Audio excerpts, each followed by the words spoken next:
How to construct perfect imaginal act. जो इस video में मैं डिस्कस करने वाला हूँ आज आपके साथ, ये एक बहुत ही इंपॉर्टेंट टॉपिक है और ये एक मास्टर क्लास होने वाली है कि किस तरीके से आप अपना इमेजिनल एक्ट है उसको कंस्ट्रक्ट कर सकते हो अपनी मैनिफेस्टेशन के लिए। क्योंकि सबसे ज़्यादा मिस्टेक्स जो है वो लोग यहीं पर करते हैं और सबसे ज़्यादा जिस वजह से लोगों की मैनिफेस्टेशंस डिले होती है वो यही कारण है कि वो एक परफेक्ट इमेजिनल एक्ट कंस्ट्रक्ट नहीं कर पाते हैं और उनकी मैनिफेस्टेशन डिले होती है। तो यहाँ पर जितने भी पॉइंट्स मैं डिस्कस करने वाला हूँ ये बहुत ही ज़्यादा इंपॉर्टेंट है, ये वीडियो बहुत ज़्यादा इंपॉर्टेंट होने वाली है। तो आप पेन कॉपी के साथ बैठना और मेरे बताए हुए पॉइंट्स को नोट करना। और इस वीडियो में मैंने सारी मिस्टेक्स भी डिस्कस करी हुई है।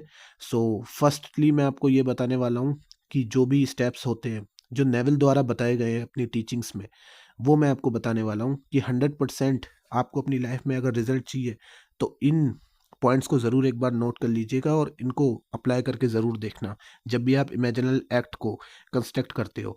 और साथ ही साथ मैं अपना पर्सनल एक्सपीरियंस भी यहाँ पर शेयर करने वाला हूँ कि किस तरीके से मैंने जो मिस्टेक्स करी मैं उनसे सीखा और किस तरीके से परफेक्ट इमेजिनल एक्ट को कंस्ट्रक्ट करते हैं वो भी मैं आपको डिस्कस करूँगा अपने पॉइंट ऑफ व्यू से।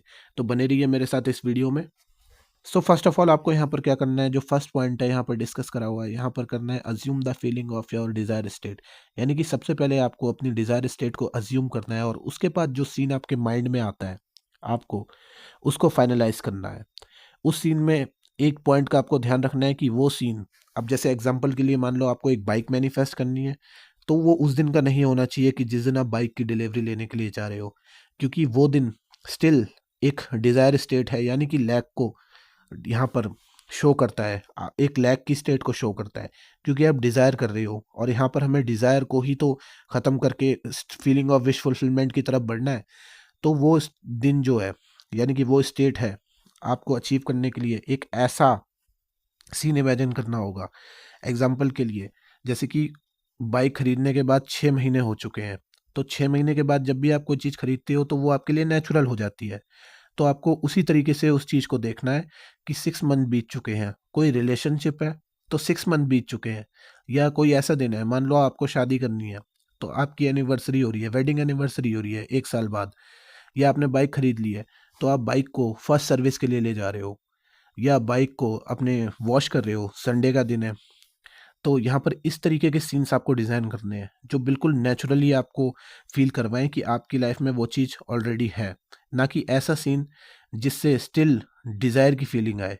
तो यहाँ पर एक पॉइंट आपको ध्यान रखना है और उसके बाद जो सीन आपके माइंड में आता है आपको उस फीलिंग को ढंग से महसूस करना है जब भी आप state akin to sleep perform करने के लिए जाओ।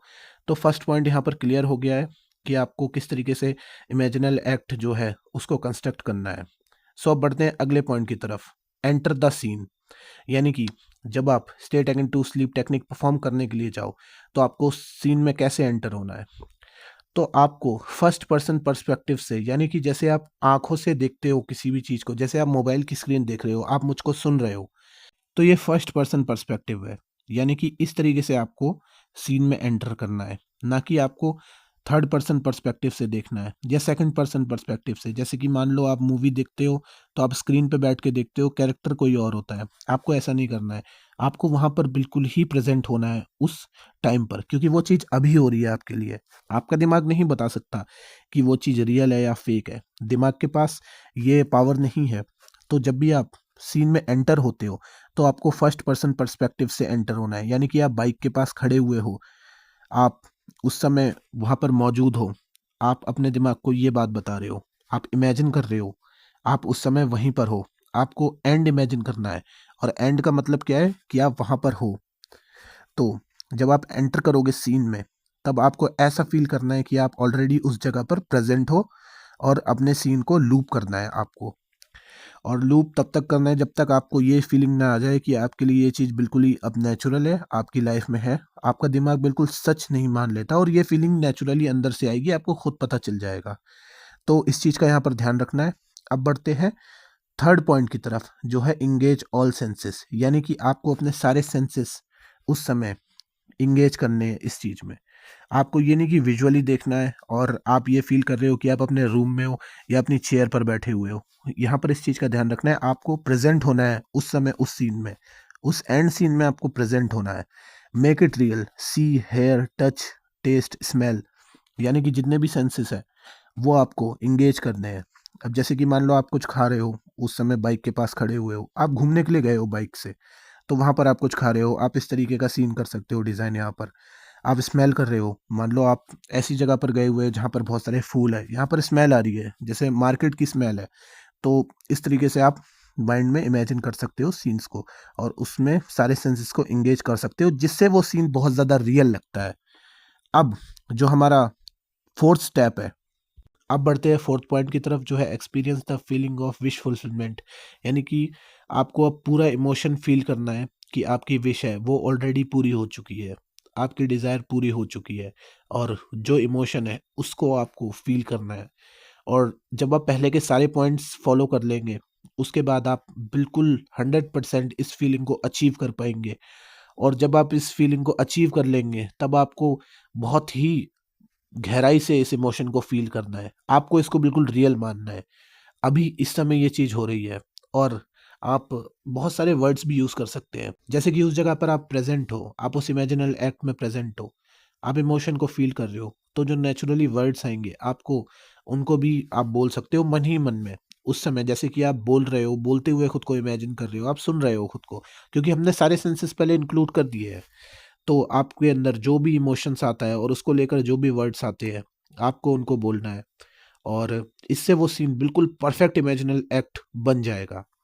सो अब बढ़ते हैं फिफ्थ पॉइंट की तरफ, जो है परसिस्ट इन फेथ। यानी कि फेथ के साथ परसिस्ट रहना है उस सीन में। अब यहाँ पर मैं आपको कुछ पॉइंट्स बता दूंगा, क्योंकि जब आप इमेजिनल एक्ट को ख़त्म करेंगे तो आपके माइंड में डाउट्स आएंगे, तो आपको खुद को बोलना है लेकिन मैंने इसको एक्सपीरियंस किया है अभी। चाहे कोई भी डाउट आ रहा है मेरे माइंड में, लेकिन मैंने इसको अभी एक्सपीरियंस किया है। आपको ऐसे बोलना है, मैंने तो एक्सपीरियंस करा है भाई। आपने माइंड को ऐसे बोलना है, ये बहुत ही वंडरफुल था। आप ऐसे अपने माइंड में बार बार इन वर्ड्स को दोहरा सकते हो। और maintain the feeling of reality, इस फीलिंग में आपको बिल्कुल परसिस्ट रहना है। यानी कि इस सीन को जब आप बिल्कुल रियलिटी की तरह महसूस कर रहे हो, जो भी मैंने पहले के पॉइंट्स बताए आपको, तो आपको इसी रियलिटी के साथ परसिस्ट रहना है। आपको बिल्कुल भी थॉट्स में नहीं खो जाना है। अगर थॉट्स आएंगे तो आपको बिल्कुल अपना ध्यान उनसे हटाकर इस इमेजिनल एक्ट पे लेके आना है और खुद को शाबाशी देनी है, क्योंकि फोर्सफुली जब आप ये काम करोगे तब आपका दिमाग जो है वो रेजिस्ट करेगा, तो आपको शाबाशी देनी है कि आप अपने इमेजिनल एक्ट में वापस आ गए। और इसलिए सीन छोटा रखने की बात यहाँ पर करी जाती है, क्योंकि जब आप सीन को लूप कर रहे हो और सीन ज़्यादा ही बड़ा है, तो आपका दिमाग जो है वो भटक सकता है बीच में। तो यहाँ पर जब आप परसिस्ट रहोगे इन फेथ, यानी कि आपको फेथ रखनी है, आपको उसको रियलिटी समझना है। 3D वर्ल्ड से बिल्कुल भी आपको यहाँ पे मतलब नहीं रखना है, क्योंकि आप वही चीज़ रिफ्लेक्ट करते हो 3D वर्ल्ड में, जो आप अभी हो, जो आपकी इनर स्टेट है। तो आपको फेथ में बिल्कुल परसिस्ट रहना है।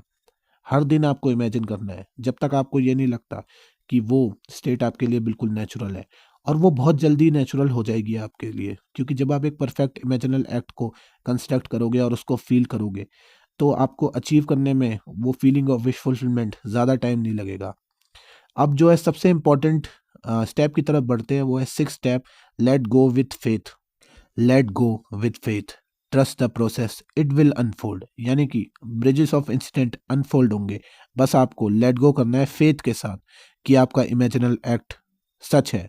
आपको ट्रस्ट करना है अपने इमेजिनल एक्ट को, और आपको ये फीलिंग नहीं रखनी है अपने माइंड में कि इमेजिनल एक्ट या स्टे टेकन टू स्लीप कोई टेक्निक है।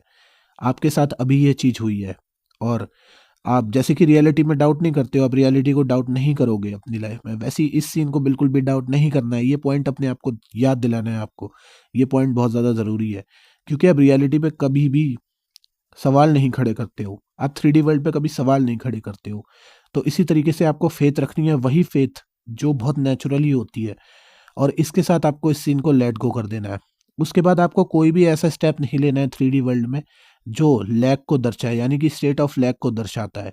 आपको ऐसे एक्शन लेने से बचना है, और आपको शिफ्ट हो जाना है फीलिंग ऑफ विश फुलफिलमेंट में। क्योंकि जब आप फेथ के साथ लेट गो करते हो, तो नेचुरली शुरू के दिनों में ऐसा होता है कई बार कि 2-4 दिन आप डेस्परेटली होकर आप स्टेप्स ले रहे हो। आप जो है स्टेट ऑफ लैग में डूब जा रहे हो जिस कारण वापस, तो यहाँ पर आपको ऐसा नहीं करना है। आपको let go with faith, faith के साथ इस सीन को लेट गो कर देना है। मान लो ये चीज़ सच हो चुकी है आपके लिए, अब 3D वर्ल्ड में आपको कोई भी ऐसा एक्शन नहीं लेना है जो स्टेट ऑफ लैग से आ रहा हो, क्योंकि जो 3D वर्ल्ड है वो कुछ समय तक आपको पुरानी स्टेट के रिफ्लेक्शन दिखाएगा, पुरानी स्टेट आपको पीछे खींचने की कोशिश करेगी यहाँ पर।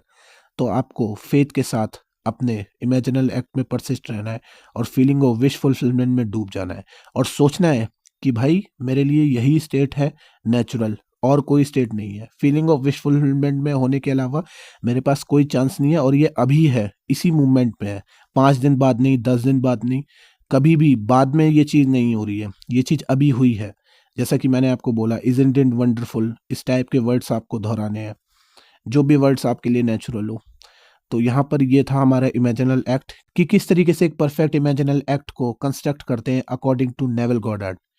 तो अब हम बढ़ते हैं अगली स्लाइड की तरफ और देखते हैं कि क्या मिस्टेक्स हैं जो हम करते हैं जिस कारण हमारी मैनिफेस्टेशन डिले होती है।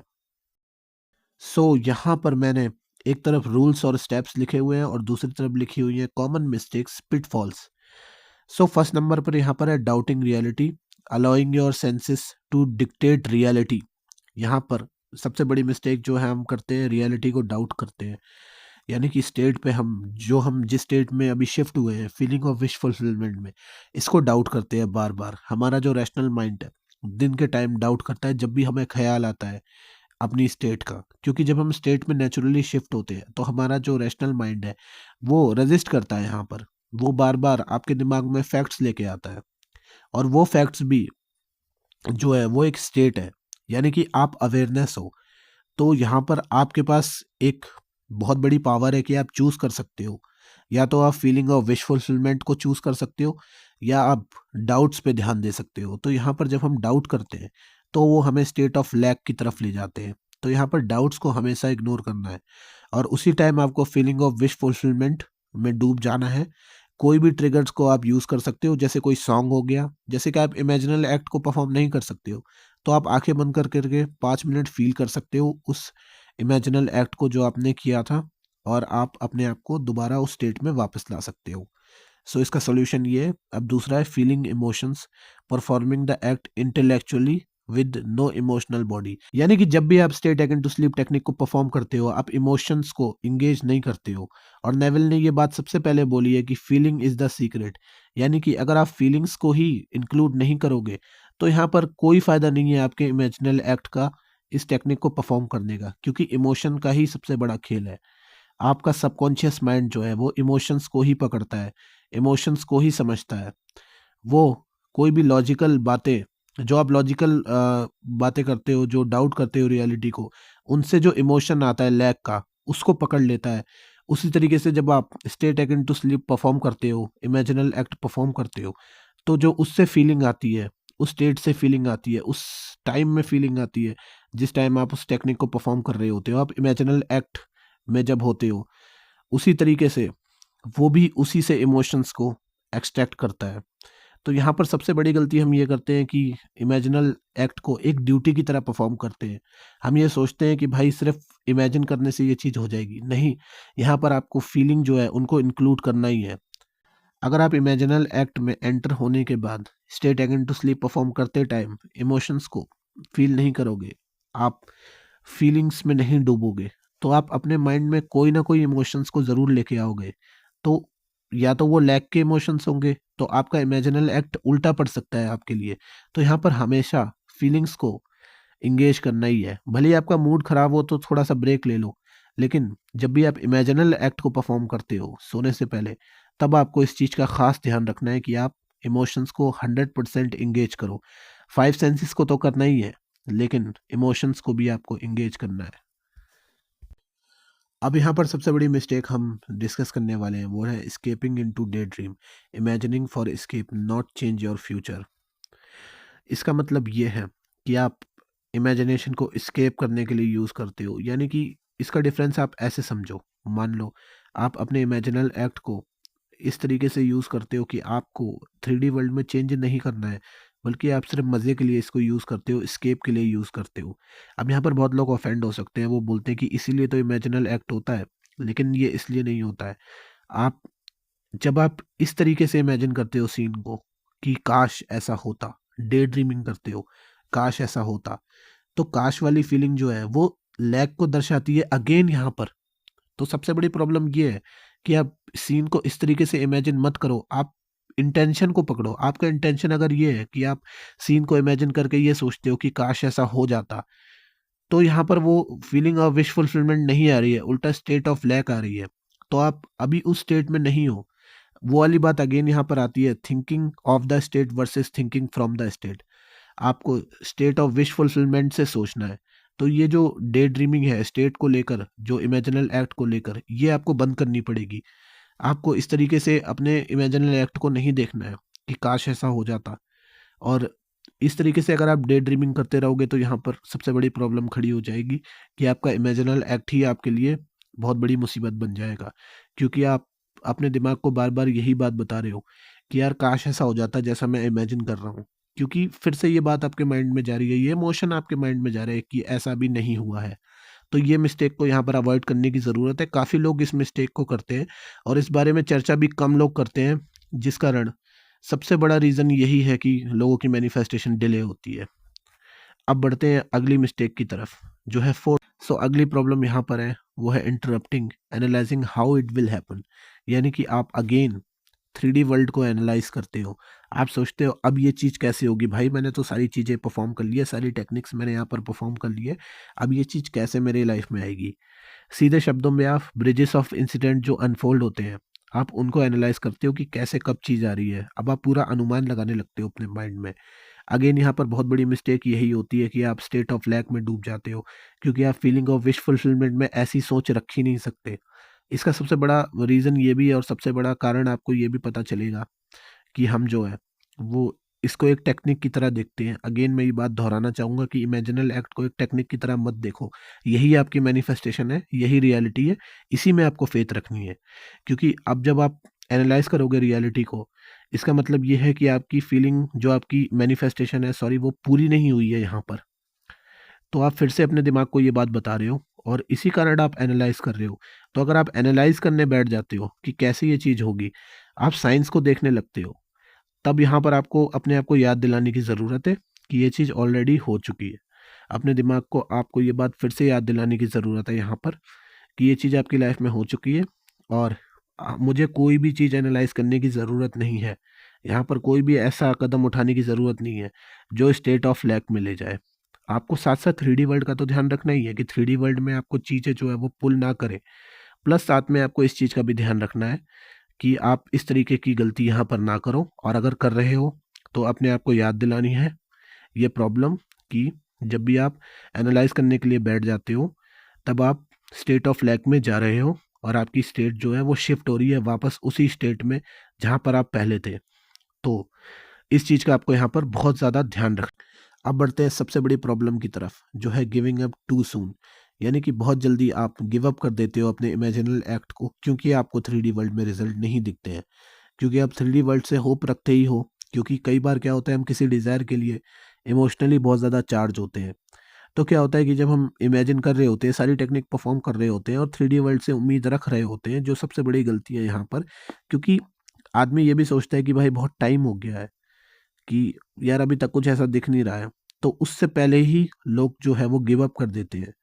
ये चीज़ मैं आपको बता दूं कि आपकी मैनिफेस्टेशन डिपेंड करती है इस चीज़ पर कि आपके लिए वो स्टेट अचीव करना कितनी जल्दी नेचुरल है जो आप अचीव करना चाहते हो। इसका मतलब ये है कि आप जब इमेजिन कर रहे हो तो आपको कितना नेचुरल लग रहा है, कितना ज़्यादा वर्थी मान रहे हो आप खुद को। आपके लिए वो चीज़ अपनी लाइफ में होना कितना ज़्यादा नेचुरल है, ये चीज़ डिपेंड करती है कि कितनी जल्दी आपकी मैनिफेस्टेशन पूरी हो चुकी है। तो यहाँ पर हम लोग क्या करते हैं, जब गिव अप कर देते हैं बहुत जल्दी, इसका मतलब हमने अभी तक खुद को इतना वर्थी समझा ही नहीं है। हमने खुद को वर्थी समझा ही नहीं है कि ये चीज़ हमारी लाइफ में कभी आएगी। हम सारी टेक्निक परफॉर्म यहाँ पर कर रहे हैं, लेकिन ये चीज़ पे ध्यान नहीं दे रहे हैं कि हम उस चीज़ को ऑलरेडी अपनी लाइफ में अचीव कर चुके हैं। तो जो चीज़ आप अचीव कर चुके हो, वो चीज़ आप कैसे एक्सपेक्ट कर सकते हो कि वो चीज़ आएगी?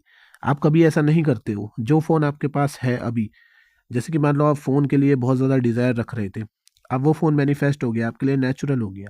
वैसे ही आपकी जो है वो डिज़ायर स्टेट है, वो भी अब आपके लिए बिल्कुल ही नेचुरल हो चुकी है। तो यहाँ पर ये गलती बहुत लोग करते हैं और अपनी जो है इमेजिनल एक्ट पे फ़ेथ रखने के बजाय उसको बहुत जल्दी जो है वो गिव अप कर देते हैं। और इसका सबसे बड़ा रीज़न जो है मैंने आपको डिस्कस यहाँ पर कर दिया है कि हम जो है वो ऐसा सोचते हैं कि भाई 3D वर्ल्ड में रिज़ल्ट नहीं आ रहे हैं और 3D से उम्मीद रख रहे हैं, तो उसके बाद ये चीज़ क्यों नहीं हुई और इस कारण हम इस स्टेट को जो है वो गिव अप कर देते हैं, बहुत जल्दी हम फेथ को लूज़ कर देते हैं। फेथ यहाँ पर सबसे ज़्यादा इम्पोर्टेंट है। जब आप एंड को इमेजिन कर चुके हो ऑलरेडी, तो यहाँ पर बात ही ख़त्म हो जाती है 3D वर्ल्ड से उम्मीद रखने की।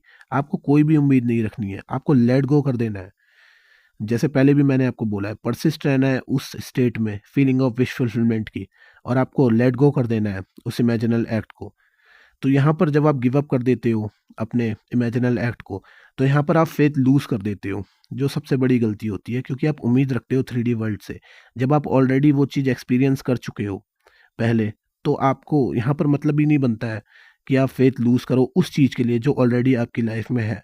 क्योंकि अगेन आपको यहाँ पर एक सबसे बड़ा मैं पॉइंट आपको डिस्कस कर देता हूँ, सबसे बड़ा इलाज है जो इस प्रॉब्लम का, वो है कि आपको ये सोचना है अपने माइंड में साथ ही साथ कि इस स्टेट में शिफ्ट होने के अलावा मेरे पास कोई दूसरा ऑप्शन ही नहीं है। इस स्टेट में परसिस्ट होने के अलावा मेरे पास कोई दूसरा ऑप्शन ही नहीं है। क्योंकि जब भी आप कोई चीज़ मैनिफेस्ट करने के लिए जाते हो अपनी लाइफ में, तब आप अपने बस में नहीं देखते हो उस चीज़ को अपने पास होना, तब आप इस टेक्निक को परफॉर्म करते हो। जब इंसान के बस में कोई चीज़ नहीं होती है, तब वो उस चीज़ को मैनिफेस्ट करने के लिए जाता है। जो चीज़ आपके लिए नेचुरल नहीं होती है, उस चीज़ को मैनिफेस्ट करने के लिए इन टीचिंग का सहारा लेता है आदमी, और इन टीचिंग्स की मदद से वो चीज़ आपकी लाइफ में नेचुरल होती है। तो यहाँ पर इस चीज़ का आपको ध्यान रखना है कि आपके पास एक ही चॉइस है अभी इस समय कि आप फीलिंग ऑफ विश फुलफिलमेंट में डूब जाओ। या तो आप गिव अप कर दो, उस चीज़ को बिल्कुल ही छोड़ दो, लेकिन डिज़ायर तो रहेगी ना, डिज़ायर तो हमेशा रहेगी, और डिज़ायर जो है उसका मतलब होता है लैक की स्टेट। तो यहाँ पर आपके पास एक ही ऑप्शन है जो आपको खुद को देना है एज एन अवेयरनेस, कि आप फीलिंग ऑफ विश फुलफिलमेंट में डूब जाओ अभी और परसिस्ट रहो फेथ के साथ। यही यहाँ पर आपके पास एक ऑप्शन है। सो आज की वीडियो में इतना ही। आई होप आपको वीडियो पसंद आई हो। अगर वीडियो पसंद आई है तो चैनल को सब्सक्राइब करना अगर आप नए हो, और आप अपने एक्सपीरियंसेस ज़रूर कमेंट सेक्शन में शेयर करना। मैं मिलता हूँ आपको अगली वीडियो में, तब तक के लिए बाय।